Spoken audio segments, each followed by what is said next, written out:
हैं तो 500 देंगे और हम पासवान हैं तो 50 रुपया देंगे, फिर चाहे पासवान रामविलास पासवान का लड़का हो और फिर पांडे चाहे मनरेगा में काम करने वाले का लड़का हो। जातवाद कौन कर रहा है? एक मिनट शांत रहिए, एक मिनट शांत रहिए, शांत रहिए। हमारा नाम सर्वेश पांडे है, मैं उत्तर प्रदेश बहराइच की धरती से आया हूँ। आप जो जातवाद की बात करते हैं, मैं बताता हूँ जातवाद का दर्द। हाँ, हम लोग कर रहे हैं ना, हम लोग कर रहे हैं, आप भी नहीं कर रहे। जो आप बैनर पे लिख हाँ, रहे हैं, उसके मुद्दे पे देखिए हमारी मांगे क्या क्या है उस पर बता दें। जातीय आरक्षण खत्म, हाँ एकदम खत्म होना चाहिए आज। हाँ हाँ, बस एकदम उसी पर बता रहे हैं आपको, उसी पर बता रहे हैं। क्या टाइटल लगा, एक सेकंड हम बोलने दीजिए ना बीच में। क्या टाइटल लगाना जातवाद है? अगर टाइटल लगाना जातवाद है तो पासवान भी लगाते हैं, यादव भी लगाते हैं, वर्मा भी लगाते हैं, शर्मा भी लगाते हैं, तिवारी भी लगाते हैं, मिश्रा भी लगाते हैं, पाड़े भी लगाते हैं। ये जातवाद नहीं है। आज एक तरफ हमारा अगर निमंत्रण होता है, भोजन करने के लिए जाते हैं बफर सिस्टम में, भोजन किसने बनाया क्या पूछते हैं, हमारे बगल में किसने रोटी उठाई क्या पूछते हैं, हम साथ में भोजन करते हैं, किसी की जात नहीं पूछते। हम एक कॉलेज में जब एक मिनट ध्यान से, जब हम कॉलेज में एडमिशन लेते हैं और किसी भी बच्चे से मित्रता करते हैं तो उसकी जात नहीं पूछते। एक चाय की दुकान पर जाते हैं, चाय वाले से चाय लेते हैं, उसकी जात नहीं पूछते। समोसे से समोसा लेते हैं, जात नहीं पूछते। सब्जी वाले से सब्जी लेते हैं, जात नहीं पूछते। लेकिन जब हम सरकारी काउंटर पर फार्म भरने जाते हैं तो हमारी जात पूछी जाती है। हम पाड़े हैं तो 500 देंगे और हम पासवान हैं तो 50 रुपया देंगे, फिर चाहे पापा देंगे, फिर चाहे पासवान रामविलास पासवान का लड़का हो और फिर पांडे चाहे मनरेगा में काम करने वाले का लड़का हो। जातवाद कौन कर रहा है? एक पूछना है तो पूछिए, आप पूछिए प्रश्न। क्या बेनिफिट होगा अगर ये खत्म हो जाएगा? देखिए, बाबा साहब अंबेडकर ने कहा 10 साल के लिए रिजर्वेशन होना चाहिए। इस देश के चंद गद्दार नेता आज क्या कह रहे हैं कि आज 70 साल बाद बाबा साहब भी आ जाएंगे लेकिन आरक्षण नहीं खत्म होने देंगे। तो क्या वो बाबा साहब के सिद्धांत पर चल रहे हैं? कभी पाड़े तिवारी मिश्रा ठाकुर साहब अग्रवाल बनिया को नहीं देखा होगा कि वह दलित समाज को जात के आधार पर गाली दे। आप मुझे बताइए, भारत समानता का अधिकार देता है सबको, फिर भी वो जात के आधार पर पंडित जी बभनवा ठकुरवा कह करके 500 गाली दे, उनके खिलाफ कोई कानून नहीं है। उनकी बकरी हमारे खेत में चली जाए, हमको डांट दे, जात सूचक शब्द के तहत जेल में हमको डलवा देंगे।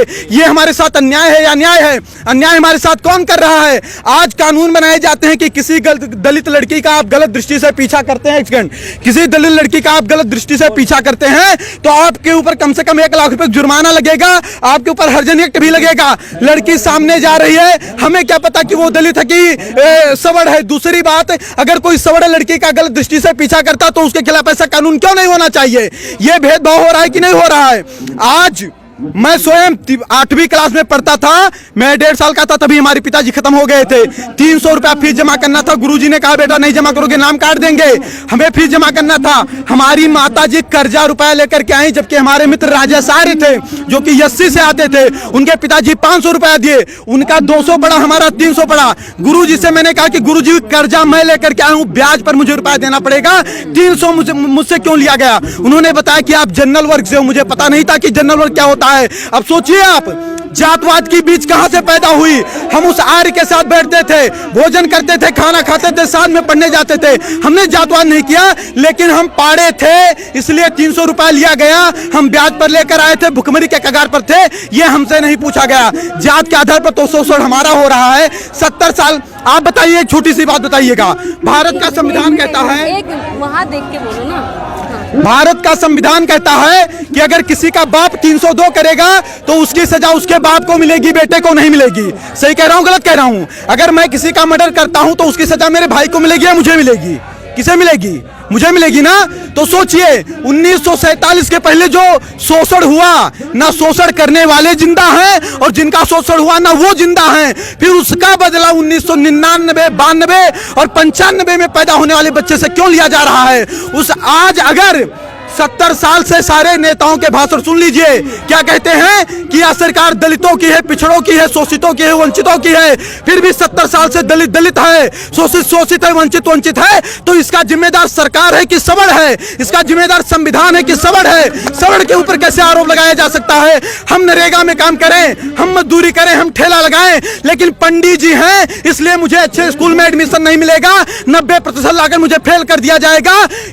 क्या मुझे इस देश में न्याय नहीं मिलना चाहिए? और अगर न्याय देने की क्षमता इस देश की सरकारें नहीं रखती हैं तो खुल करके कह दें कि आप इस देश के नागरिक नहीं हो, हमारे मताधिकार भी छीन लें। फिर क्यों कह रहे हैं, हमारे वोट क्यों ले रहे हैं वो लोग? SC/ST एक्ट का दंश मैंने झेला है। अब आप क्या मांग रख रहे हैं? अगर इन मांगों को नहीं माना जाए, हमारी मांग ये है कि देखिए, एक समय था, एक कालखंड था जब जातवादिता रही होगी। आज जातवादिता नहीं है। यहाँ जितने लोग आए, मैंने किसी की जात नहीं पूछी, सबसे हाथ मिलाया, नमस्ते प्रणाम किया। आज कोई ऐसा नहीं करता। अंतर्जातीय विवाह भी हो रहे हैं। अंतर्जातीय विवाह, आपको पता होगा कि भारत का संविधान कहता है कि 18 साल की लड़की हो जाएगी तो स्वेच्छा से शादी करने के लिए वह निर्णय ले सकती है कि नहीं है? तो अब शादी अंतरजातीय करना है कि जातीय करना है, वो लड़कियों के ऊपर निर्भर है। बाप उस पर दबाव नहीं बना सकता है, उस पर आप हम पर भी प्रेशर नहीं बना सकती हैं। और आपको बता दूं, अगर अंतरजातीय शादी करने से जातवाद खत्म होता तो अम्बेडकर की वाइफ भी ब्राह्मण थी, वो क्यों नहीं ब्राह्मण हो गए अम्बेडकर जी? वो दलित के दलित क्यों रह गए? रामविलास पासवान ब्राह्मण क्यों नहीं हो गए?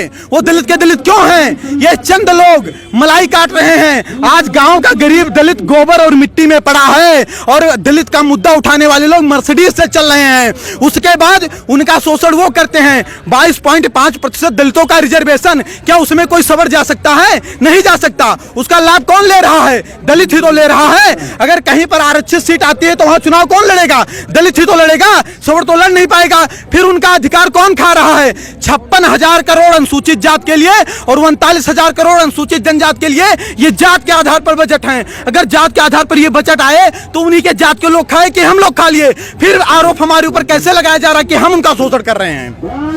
ठीक है, और कोई बात हो तो बताइए। हम ये बताना चाहते हैं, देखिए, हमारी सरकार से देखिए, हम इस देश के नागरिक हैं। हमने कभी तोड़ फोड़ नहीं किया, हमने कभी किसी का विरोध नहीं किया। हमने एक सेकंड बोलने नहीं दीजिए ना, 1 मिनट रुक जाइए, 1 मिनट रुक जाइए, कुछ बोलने दीजिए ना। हमने कभी सरकार के खिलाफ आवाज नहीं उठाई, हमने कभी तोड़ फोड़ नहीं किया, हमने बस नहीं जलाए, हमने ट्रेन नहीं फूकी। हमारी मांग हमेशा शांति से रही है।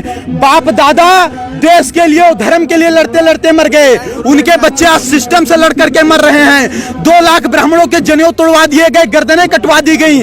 12-12 साल के राजपूत बच्चे, उनकी माएं तिलक लगा करके युद्ध क्षेत्र में भेज देती थी, तब हमारा धर्म बचा। हम देश और धर्म के लिए लड़ते लड़ते मर गए, हमारे बाप दादा मर गए, आज हम सिस्टम से लड़कर मर रहे हैं। क्या इसीलिए लड़कर मरे थे? हमारी मांग है कि राष्ट्रीय स्वर्ण आयोग का गठन हो।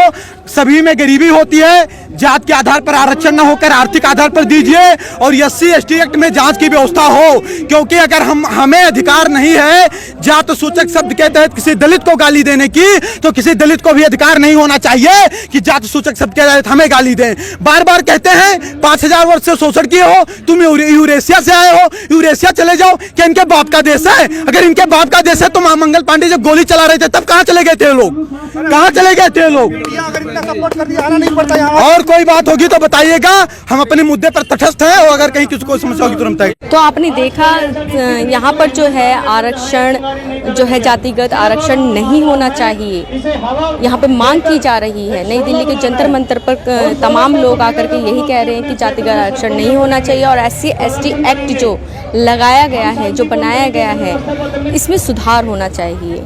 क्यों है कि इन सब चीज़ों को जो है सरकार इस पे सुनवाई करे, इस पे संज्ञान ले, जो ये मांग रहे हैं। और जेठेरी जी जो है रामलीला मैदान में उनका आमरण अनशन चलता रहेगा। जो इनकी मांगे हैं वह पूरी होनी चाहिए। इन्हीं मांगों को लेकर के ये लोग नई दिल्ली के जंतर मंतर आए हैं और लगातार इन मांगों को ये सरकार के आगे रखते रहेंगे। तो आप लोग खोज खबर को देखते रहिए। खोज खबर को subscribe, like, share, comments and bell icon दबाना ना भूलें।